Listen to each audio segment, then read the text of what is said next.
കോട്ടയത്തെ തെരഞ്ഞെടുപ്പ് തോൽവിക്ക് കാരണക്കാരൻ മുഖ്യമന്ത്രിയെന്ന് LDF സ്ഥാനാർത്ഥിയായിരുന്ന തോമസ് ചാഴികാടൻ പാലായിൽ നവകേരള സദസ്സിനിടെ തന്നെ ശകാരിച്ചതുൾപ്പെടെ തിരിച്ചടിയായി. കേരള കോൺഗ്രസ് എം സ്റ്റിയറിംഗ് കമ്മിറ്റിയിലാണ് തോമസ് ചാഴികാടൻ വിമർശനം ഉന്നയിച്ചത്. ടോബി ജോൺസൺ കോട്ടയത്ത് നിന്ന് ചേരുന്നു കൂടുതൽ വിവരങ്ങളുമായി. ടോബി, എന്തൊക്കെയാണ് തോമസ് ചാഴികാടന്റെ വിമർശനം?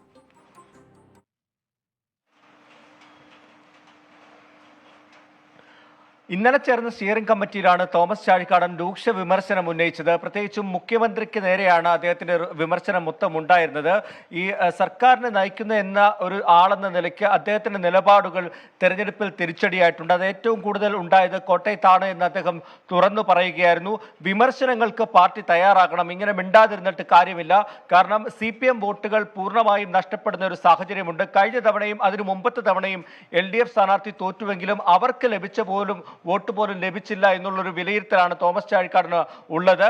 അതുകൊണ്ട് തന്നെ അതിലൊരു മറുപടി കൃത്യമായി ലഭിക്കേണ്ടതുണ്ട്. LDF-ൽ ഇക്കാര്യം ഈ CPM വോട്ടുകൾ ലഭിക്കാത്തത് ഏത് സാഹചര്യത്തിലാണ് എന്നുള്ളതിനെ കുറിച്ചൊരു വിമർശനം ഉന്നയിക്കാൻ പാർട്ടി തയ്യാറാകണം എന്നതടക്കമുള്ള കാര്യങ്ങളാണ് തോമസ് ചാഴികാടൻ ഇന്നലെ ചേർന്ന സ്റ്റിയറിംഗ് കമ്മിറ്റിയിൽ പറഞ്ഞത്. എന്നാൽ മുഖ്യമന്ത്രിയെ നിലവിൽ വിമർശിക്കേണ്ട ആവശ്യമില്ല എന്നുള്ളൊരു നിലപാടിലേക്ക് ജോസ് കെ മാണി വരുന്ന ഒരു കാഴ്ച കൂടി പിന്നീട് കാണാൻ സാധിച്ചു. എന്തായാലും വലിയ അതൃപ്തിയുണ്ട്. ഇത്തരത്തിലൊരു തോൽവി, അനുകൂല സാഹചര്യങ്ങൾ പലതും ഉണ്ടായിരുന്നുവെങ്കിലും വിചാരിച്ച വോട്ടുകൾ പോലും ലഭിക്കാത്ത ഒരു സാഹചര്യം LDF സ്ഥാനാർത്ഥിക്ക് ഉണ്ടായിരുന്നു. അതുകൊണ്ടാണ് ഇത്തരത്തിൽ തെരഞ്ഞെടുപ്പിന് ശേഷം ഒരു പൊട്ടിത്തെറിയിലേക്ക് കാര്യങ്ങൾ പോയത്. പരസ്യമായിട്ടുള്ള പ്രതികരണത്തിന് തോമസ് ചാഴികാടൻ എന്തായാലും തയ്യാറല്ല. പക്ഷേ പാർട്ടിക്കുള്ളിൽ കൃത്യമായി അദ്ദേഹത്തിന്റെ നിലപാട് പറഞ്ഞിരിക്കുന്നു.